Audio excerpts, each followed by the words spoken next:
Oi, eu sou a Tânia do podcast PCD, Sinal Verde para PCD. E hoje o nosso convidado é uma pessoa especial que nós vamos trocar ideias a respeito de isenção de PVA. O Michael de Somos Todos PCD. Michael, obrigado por você ter aceitado o nosso convite nesse assunto tão polêmico que é a isenção de IPVA. Olá, Tânia, tudo bem? É um grande prazer estar aqui numa transmissão sua. Um grande prazer, sempre quis poder participar, fazer um trabalho junto com você nesse sentido, de estar informando as pessoas com deficiência sobre os seus direitos. Estou muito feliz mesmo de você ter me convidado para ter essa participação. Vai ser um grande prazer falar com a sua audiência sobre os direitos das pessoas com deficiência. Temos muita coisa para conversar. Verdade, Michael. Eu que agradeço, né, a sua participação aqui, que é muito importante. Você é uma pessoa muito engajada, não somos todos PCDs, muito engajado, e principalmente na isenção de PVA que nós tivemos e estamos tendo ainda, né? Continua essa novela mexicana com IPVA para a PCD. Eu gostaria de saber, Michael, vamos iniciar, eu gostaria de saber como vocês estão olhando, qual é o seu olhar para essa isenção de PVA? Essa pergunta ela é muito importante porque tem muitas pessoas com deficiência que acompanham os trabalhos das pessoas que falam a respeito dos direitos, que estão preocupadas. Muitos acreditam que não existe mais direito. Isso é muito triste. Tem muita gente que gostaria de poder não precisar mais dessa documentação, se livrar de documentos que tivessem relacionados à questão da pessoa com deficiência, o que é um absurdo, porque a pessoa ela é legalmente pessoa com deficiência e não deveria estar desistindo dos direitos dela. Então, a gente vem conversando a respeito disso, de que sim, o direito ele permanece, ele existe, e que a gente vem passando por uma tribulação, por uma tempestade que é ainda reflexo da crise que a gente teve. Os governos, né, eles fizeram ali os fechamentos, fecharam tudo, o dinheiro parou de circular, logo os estados deixaram de arrecadar, e com isso a preocupação desses estados na hora foi como a gente faz para poder fechar buracos. Claro que existem sempre buracos para serem fechados, mas os buracos que precisavam ser fechados, óbvio que eles iriam deixar por último, por causa de questões políticas, poder político, né? Alguns benefícios, alguns subsídios que eles, por questões políticas, era muito importante que eles mantivessem, então eles preferiram, óbvio, começar procurando benefícios de movimentos, de segmentos, de pessoas que, no pensamento deles, teriam pouca reação, ou nenhuma reação, se perdessem o direito. Uhum. E na covardia total... E o incrível que eles acabaram tendo também bastante prejuízo com isso, né? Porque eles pagam esse laudo do IMESC. E veio um valor bem grande para eles acertarem. Apesar deles terem conseguido tirar a isenção de muitos PCDs, né? Agora, Michael, é uma coisa muito estranha, porque a lei dá esse benefício, né? E eu penso assim, como se a pessoa com deficiência, o PCD, já foi diagnosticado no médico, né, que ele tinha esse direito, passou para um médico da banca examinadora, passou pelo médico do laudo, né, do Detran, fez a isenção de IPI, fez a isenção de ICMS, tem rodízio aqui em São Paulo e chega na hora um médico do IMESC tira esse benefício, esquecendo de tudo que ele passou, e ela também quer passar por cima da lei, porque a lei está lá para ser cumprida, certo? Então, se um PCD tem direito porque ele tem um túnel do carpo que dói muito o pulso e ela não tem força nem para dirigir um carro manual, como um médico, né, um profissional da medicina, tira esse benefício que está na lei. Né? Então a gente não consegue entender tudo o que aconteceu com a isenção de IPVA. Eu queria saber, vocês estão entrando administrativamente, por exemplo, pessoas, eu tenho vários casos, que pessoas que tinham o PCD que deu leve e não se conformou com isso, acabou fazendo uma segunda avaliação que deu moderado. E daí nós entramos com o processo administrativo. Faz meses que estão parados, e a gente não consegue nem ter o retorno. E o PCD está lá com um problema no carro, né, que não está com o IPVA em dia, correndo risco de ser o carro apreendido, e por meses que a gente não consegue resolver isso. Como é que vocês estão trabalhando aí na forma administrativa ou judicial? Conta um pouquinho para a gente, porque isso é muito importante para os ouvintes, né? Para tirar essas dúvidas sobre IPVA. Sim, claro. É importante para poder a gente até entender qual é a estratégia que os nossos parceiros que atuam servindo as pessoas com deficiência, eles estão se comportando, né? Como eles estão agindo. É importante entender que, com base no que eu tinha falado ali, do Estado ele fechar os buracos ali dos canos e procuraram primeiro os mais fracos, para eles, os mais fracos, as pessoas com deficiência, até porque na época não existia uma mobilização por parte das pessoas com deficiência, uma união no sentido de garantir e manter os direitos para o carro PCD. Eles tiraram, através do PL 529 de 2020, João Dória, à época, ele tirou o direito de 80% das pessoas com deficiência. Então, quando ele tirou esse direito, ele teve todo um clamor popular, uma movimentação, e você e eu participamos disso. A gente fez uma carreata, inclusive, de protesto, à época, contra essa maldade que foi feita, e a gente conseguiu, através desse trabalho e da movimentação ali das pessoas que seguem a gente, que estão próximas da gente, causar mudanças importantes. E o governador, ele recuou. E esse recuo dele foi importante, mas foi a virada de mesa. A gente chama de virada de mesa. Ok, pela lei eu não vou conseguir, porque teve um clamor popular. Esse pessoal aí, do Somos Todos PCD, essas pessoas que se organizaram para poder lutar pela restauração dos direitos, não vão arredar o pé. Então a gente vai devolver o direito, mas vamos mudar a regra da perícia. Né? Então vamos fazer o seguinte agora, quem vai periciar vai ser o IMESC. Aí teve aquele problema do IMESC ele não ter condições, na verdade, através do próprio PL 529, o IMESC ele iria deixar de existir, mas através do lobby lá conseguiram se manter, então ele, ok, já vai se manter, então a gente vai usar vocês como se fosse uma espécie de INSS para obter o benefício do carro PCD. Foi o que eles fizeram, só que os caras não tinham estrutura, e no final das contas, o que eles não queriam, que as isenções, elas fossem, o requisito das isenções, que é o laudo médico, fosse feito pelas clínicas do Detran, eles não conseguiram e voltou para a mão das clínicas do Detran. Então a gente tem essa tempestade ainda acontecendo, porque eles não estão satisfeitos, eles querem acabar com 80% do direito das isenções. Óbvio que houve um enfraquecimento muito forte por parte deles, mas eles ainda querem reduzir muito quem tem acesso às isenções. A meta continua, 80%, porque eles acham que 80% não deveria ter direito, deveria só ter 20%. Com isso, a gente tem esses resultados, essas reviravoltas nos últimos tempos. E o problema das pessoas com deficiência que aconteceu, né, os resultados negativos de deficiência leve, como você bem comentou, e pessoas registradas como não deficientes no final do ano passado, é a maior evidência dessa guerra que ainda continua.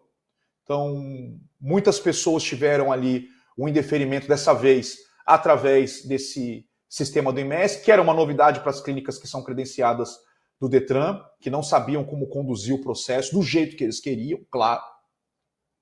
E as pessoas que já tinham CNH especial, já foram avaliadas pela CNH especial, como pessoas incapazes de dirigir um veículo convencional.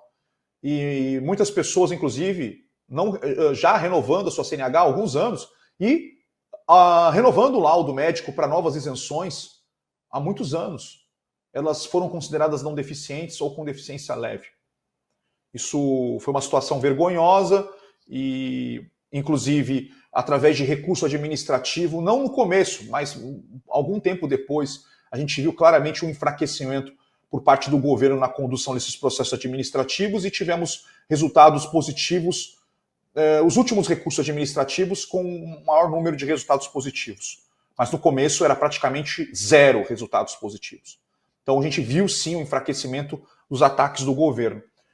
E essas pessoas que tiveram resultado negativo administrativo, a gente orientou a todas as pessoas com deficiência e a todos os parceiros nossos que cuidam das pessoas com deficiência para que entrassem administrativamente com recurso. E se o recurso viesse negativo, que a chance era que isso iria acontecer, que o processo fosse ajuizado. Então, muitas pessoas com deficiência entraram na justiça para poder restabelecer o seu direito. E a notícia boa sobre isso é que nós não conhecemos um caso sequer, de pessoas com deficiência que precisaram buscar a restauração do seu direito. Essas pessoas com deficiência, que sempre atenderam os requisitos de deficiência permanente e, no mínimo, moderada, provado através da renovação das suas habilitações especiais e com restrição de dirigir e a renovação dos seus laudos e a obtenção das isenções, essas pessoas,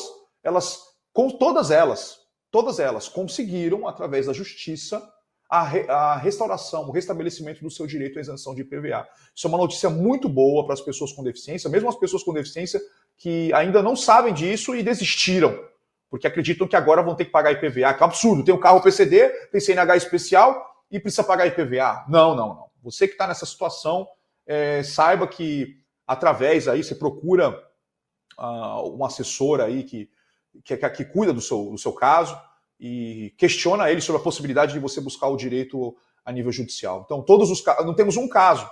Lembrando que não é uma ciência exata. Mesmo o processo administrativo que você também cuida, né?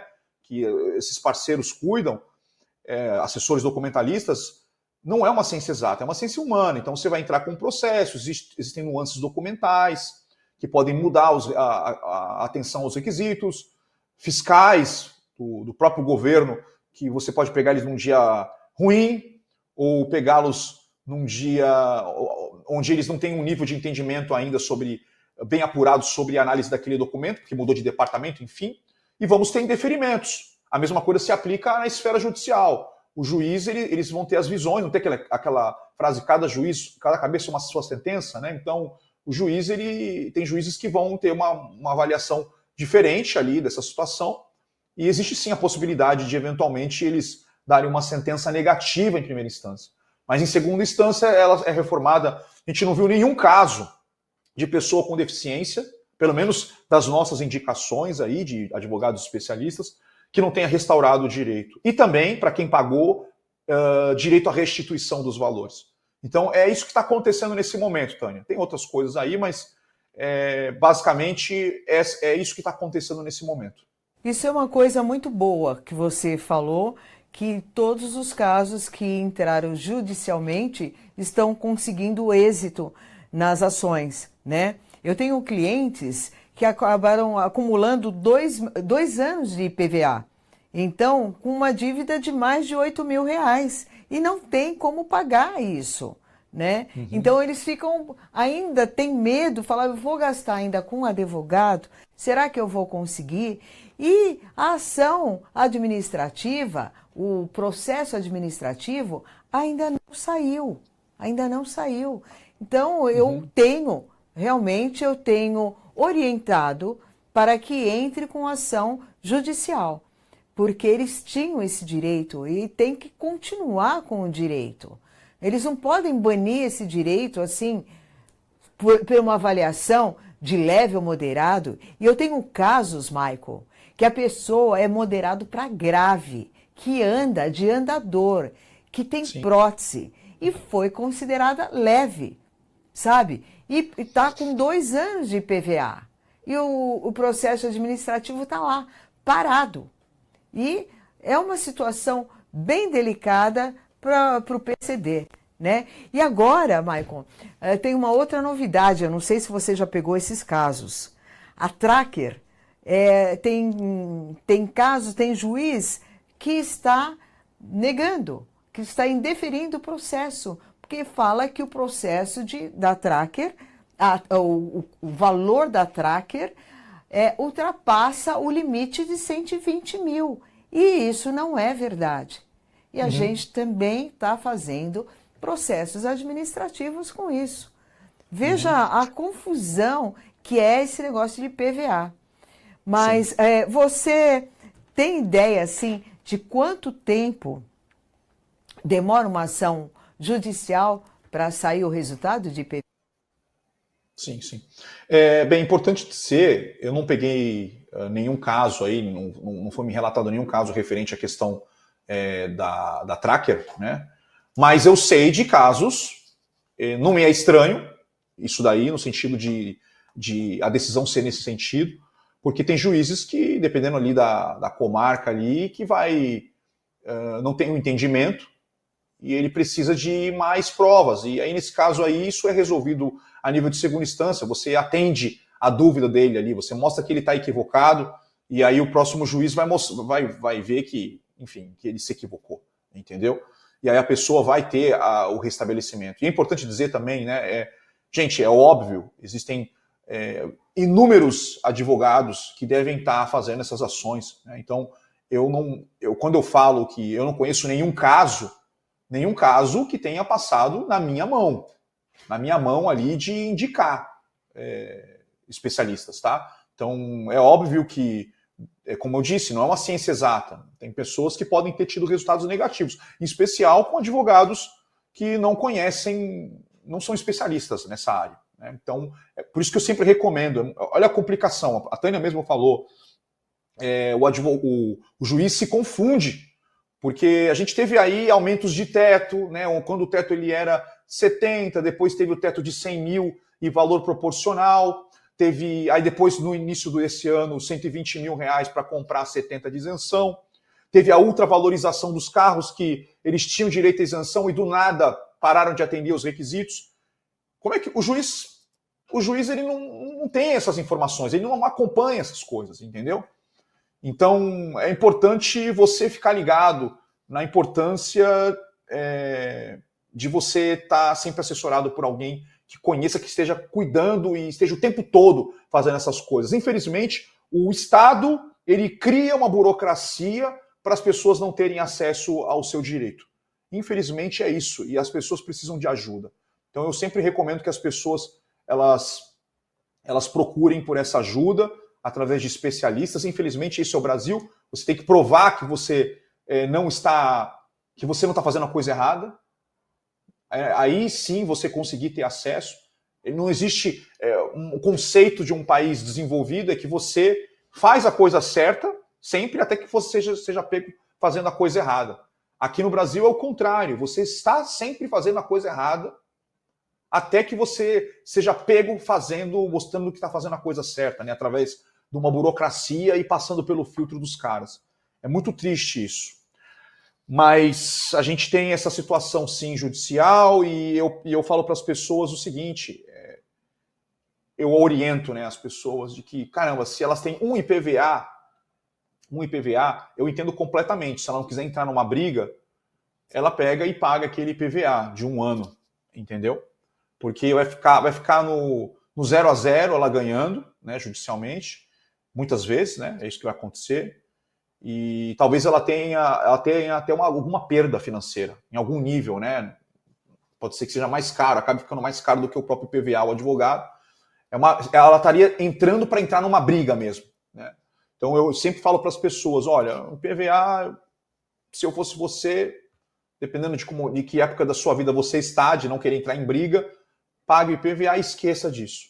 Agora, para as pessoas que tiverem condição mental de, mesmo que fique 6 por meia dúzia, tem que entrar na justiça. Por quê? Porque quando você faz isso, número 1, você defende a sua honra. Porque os caras estão dizendo que você não é algo que você é. Então, só por isso já é um motivo de entrar nessa briga. Segundo lugar, existe um efeito colateral toda vez que você entra com uma ação judicial buscando resolver uma injustiça, que é um eco que acontece no meio jurídico e faz com que outros juízes tenham acesso à sua decisão favorável. E aí esses juízes eles começam a todos a se alinharem e aí vai se criando uma jurisprudência. E aí quando a jurisprudência começa a acontecer, um alto número de processos judiciais, onde o resultado acaba sempre sendo o mesmo, independente da cabeça do juiz, o que o Estado faz, Tânia? O Estado ele vê que não dá para brigar mais naquele ponto que ele está perdendo. Então ele restabelece, ele dá o passo para trás, porque ele começa a ter, as pessoas continuam tendo acesso ao benefício e eles continuam gastando dinheiro, além de ter que devolver dinheiro com juros e tudo mais, eles começam a somar os gastos com advogados ali para defender o Estado, para manter a cobrança do IPVA. E aí o Estado começa a ter prejuízo. Então o tiro sai pela culatra. Então o Estado ele acaba dando um passo para trás. É óbvio que politicamente eles vão tentar dar com uma mão e tirar com a outra, né? Porque na verdade nunca estão dando, como aconteceu no passado, o Geraldo Alckmin que criou essa regra de teto de R$70 mil por IPVA. Não tinha teto o IPVA. E por que ele fez isso? Ele pegou e viu que não tinha, na época era só o condutor que tinha direito à isenção. Ele falou, não dá mais, eu vou ter que pegar e vou ter que dar direito para não condutor porque eu estou perdendo todas as ações. Foi isso que o Alckmin fez. Então, já que eu vou, para acabar com essas ações, eu vou pegar e dar o direito para o não condutor, eu vou precisar tirar algum direito. E aí, infelizmente, é isso que acontece. Então, a gente sempre tem que estar lutando e começar a tirar as opções do governo. Ele tinha essa opção. Ele falou, pô, peraí, no ICMS tem teto? Então é aí onde eu vou resolver a parada. Eu vou colocar um teto igual ao do ICMS. E com isso, eu vou restringir direitos. Eu vou dar para o não condutor, mas vai ter menos carros, vai começar a ficar desinteressante para as pessoas com deficiência botar o IPVA no carro. Porque eu vou pegar e vou usar o teto do ICMS, que eu sei que os caras não vão aumentar. Nunca. De verdade, de fato, o valor. Porque eles querem acabar com a isenção. Entendeu? Então, assim, as ações judiciais, elas funcionam. Porque elas causam esse efeito colateral. E a gente vai diminuindo as opções políticas dos governos prejudicarem as pessoas com deficiência. É verdade, o Alckmin, ele igualou a isenção do ICMS. Isso já faz uns 6 anos, mais ou menos, você lembra? Já faz bastante tempo. E deu benefício para o não condutor. Eu me lembro bem dessa ocasião. O meu filho era não condutor, né? E eu entrei com ação, ganhei, depois não precisava mais ação, que ele já tinha direito.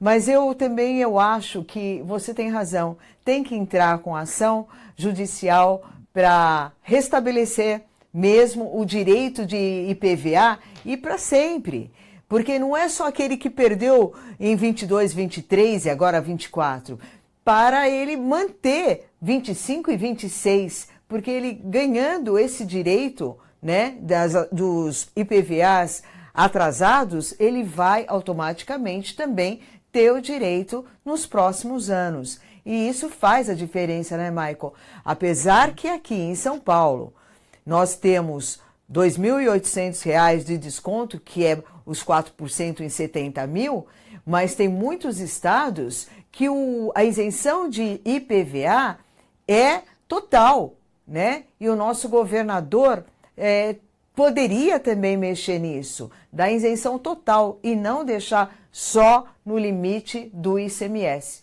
como era no passado, lembra? Sim. Que você acabou de falar. E é isso, então a gente sempre indica, e é bom que você tenha falado que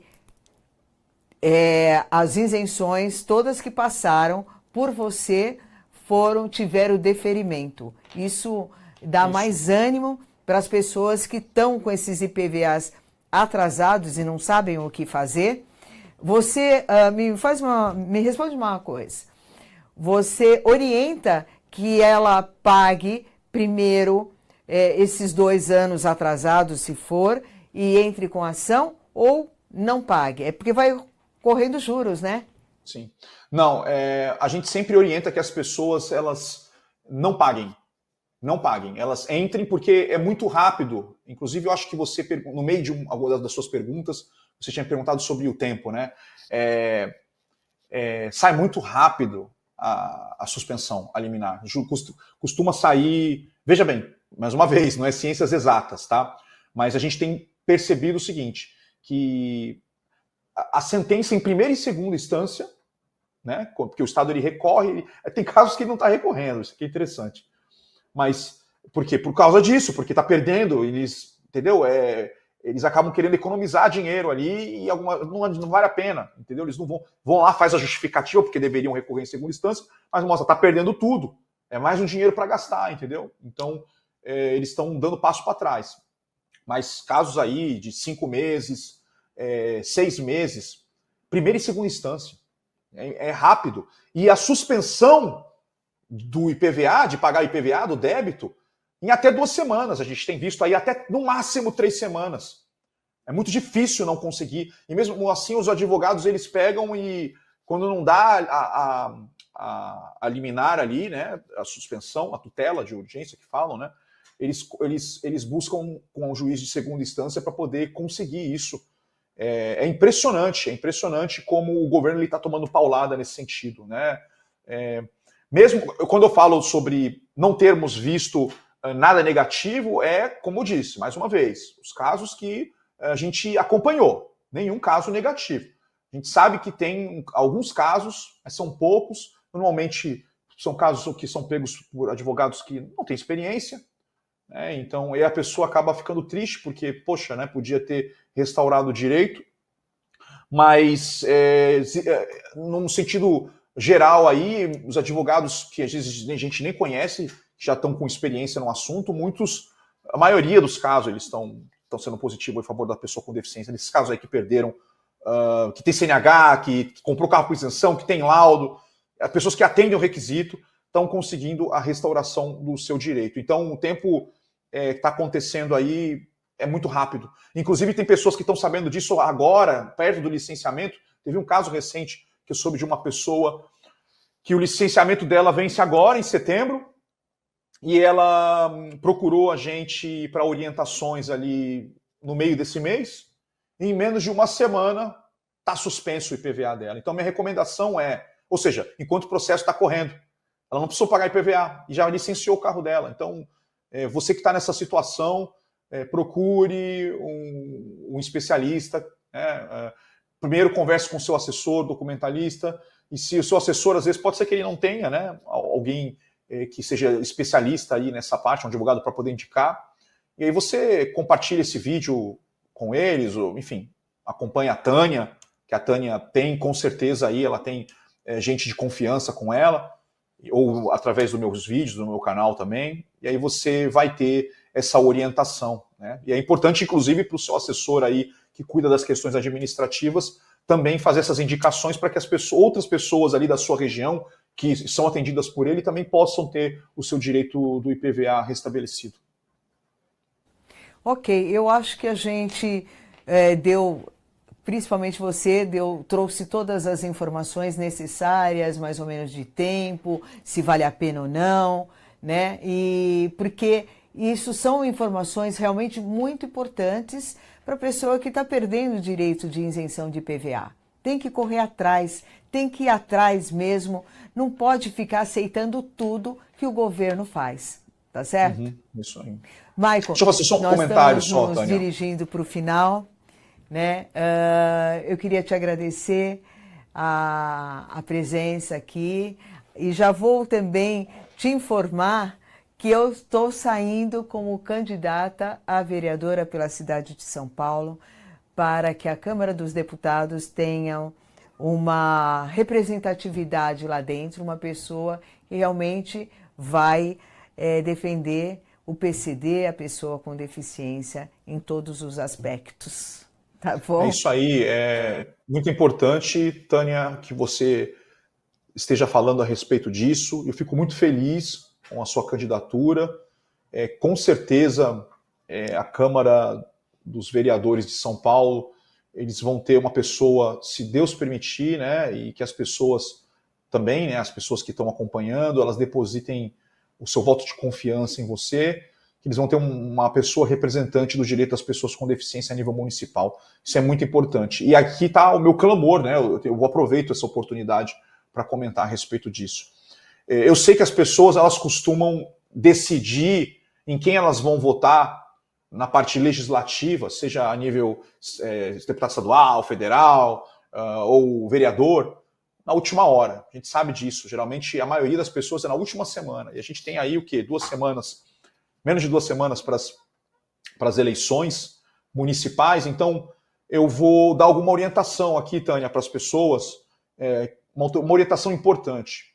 Procure, você, pessoa com deficiência, você, familiar de pessoa com deficiência, você precisa. Nós estamos em uma guerra, gente. Nós estamos. Entenda. Nós estamos vivendo uma guerra há alguns anos de luta por parte do governo em acabar com os direitos das pessoas com deficiência. Eles precisam, para eles descobriram isso como um problema, para eles é um problema. Eles querem esse dinheiro que é benefício para a pessoa com deficiência, para outras coisas. Eles dizem para você, esse pessoal que não tem conexão com a causa da pessoa com deficiência, que se compadece, que tem a preocupação e tudo mais, mas é tudo da boca para fora, porque eles não vivem o que você está vivendo. Então é muito importante. Eles não vivem o que você está vivendo. Essa é a verdade. Então a gente está cheio de candidato aí, ou político que já está eleito, inclusive a nível do próprio governador, que falou sobre a pessoa com deficiência, não, porque eu tenho aqui um familiar e não sei o que, tal, mas que nunca, que prometeu, inclusive, prometeu que iria desfazer as maldades que foram feitas e não fez. Por quê? Porque não é a causa do sujeito. Não é a causa dele. Então, o voto inteligente das pessoas com deficiência é votar em candidatos pessoa com deficiência, deficientes.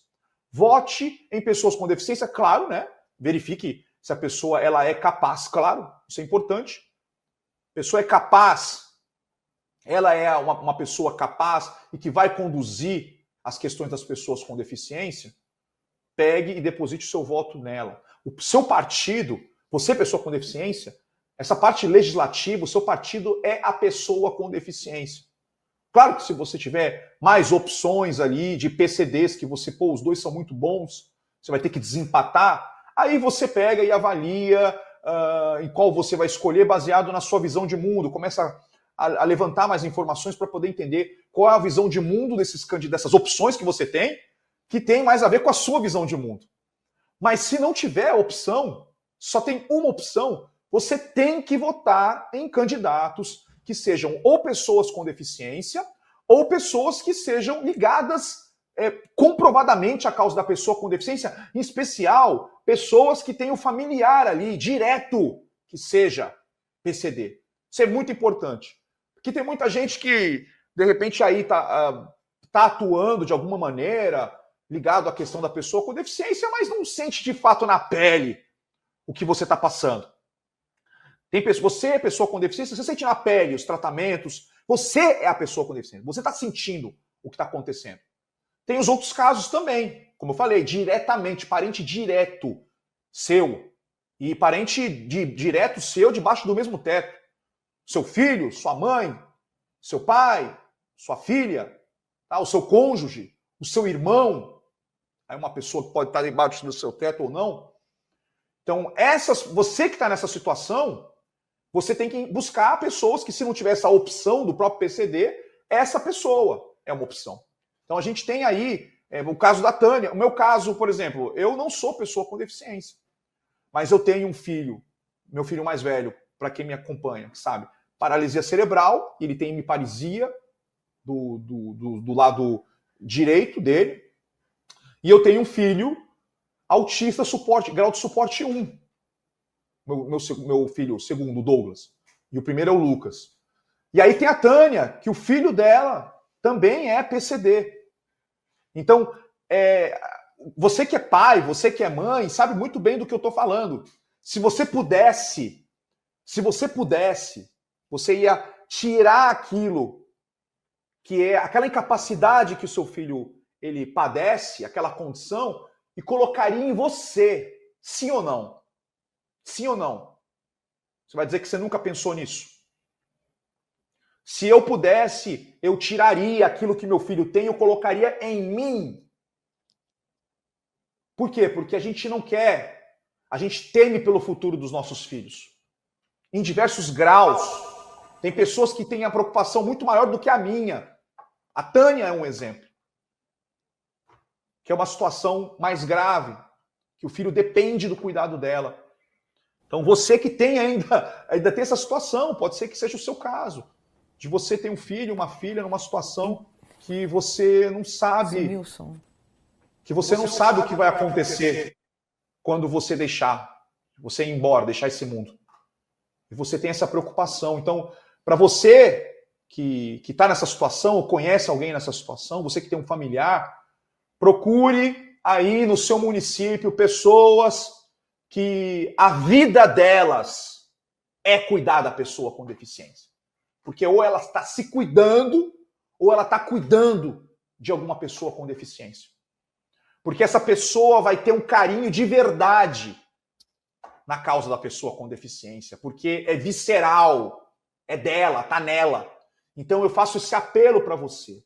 Você procure o candidato que seja ligado visceralmente à questão da pessoa com deficiência na pele. Ou é PCD, ou é familiar direto de pessoa com deficiência, que está envolvido nos tratamentos dessa pessoa com deficiência. Procure essas pessoas no seu município. E eu fico muito feliz, Tânia, em saber que você, que é a minha amiga, é uma pessoa que me ajudou muito na minha candidatura a estadual há 2 anos atrás. Você participou, você foi muito importante, você foi fundamental. Você foi o alicerce do trabalho que a gente desenvolveu. Não tivemos ali, não logramos êxito naquele momento, mas tivemos uma boa votação, com todos os empecilhos que você sabe muito bem, candidatura em cima da hora, não ter fundo eleitoral, não ter ajuda de nada, de ninguém, e ainda fazer o nosso trabalho em paralelo, e aquela loucura, e você foi muito importante, e eu tenho muito orgulho de ter você como amiga, e de ter você como uma pessoa parceira, e que eu posso pegar e depositar a minha confiança em você. Então, para as pessoas que são da cidade de São Paulo, capital, eu falo para vocês, vote na Tânia, gente, vote na Tânia, 25.500, estou vendo o número ali. Ela é minha amiga e ela é uma pessoa que foi fundamental no trabalho que a gente fez, não só durante a campanha, mas antes da campanha. 1 ano antes, ali na carreata, a gente percorreu ali, somos todos PCD, foi formado ali junto com a Tânia, aquela dor que as pessoas com deficiência estavam passando, aquele turbilhão, aquela loucura, em época daquela crise que a gente estava passando, pandêmica, e nós estávamos lá com as máscaras, em cima de carro de som, andando pelas principais ruas da capital, e você estava ali, junto comigo ali, nós juntos, né, lado a lado, fazendo essa guerra que a gente ainda está vivendo. Então é importante você, pessoa com deficiência, que você procure pessoas com deficiência, que nós ainda estamos em guerra, e eu não sei por quanto tempo a gente vai continuar nessa guerra. Então, faça esse voto. Vote em pessoas com deficiência ou familiares diretos de pessoas com deficiência na sua região. Ah, Michael, não tem. Então descubra alguém que tem alguma conexão com a causa. Mas sempre, enquanto a gente estiver em guerra, pessoal, não existe opção. É candidato a pessoa com deficiência. Enquanto não tiver representatividade na sua cidade, no seu estado, suficiente para poder a gente parar com essa guerra que está acontecendo contra as pessoas com deficiência, não tem escolha. Você tem que votar em PCD, em parente de PCD candidato. Não tem escolha, tá bom? Então fica aqui o meu recado. E você que é da cidade de São Paulo, mais uma vez, tá aí a Tânia, minha amiga. Vote 25.500. Tá aqui, acabei fazendo a propaganda sua, Tânia. aproveitando aí para a cidade de São Paulo. Muito Mas querido, isso serve para você obrigado. de todas as regiões. Faz muito tempo que a gente todas as luta regiões do mesmo, Brasil. realmente foi antes da sua eleição que a gente já vem travando essa luta, essa guerra contra o governo. E eu sempre falei, nós precisamos ter pessoas engajadas dentro da máquina do governo, porque que entende realmente o que é uma pessoa com deficiência, o que é os direitos de uma pessoa com deficiência, de isenção e tudo mais. Obrigado pelas palavras de carinho, obrigada mesmo. A gente está sempre junto nessa batalha e vamos em frente. E é isso aí. Nós precisamos ter um representante lá dentro, 25.500. É isso aí.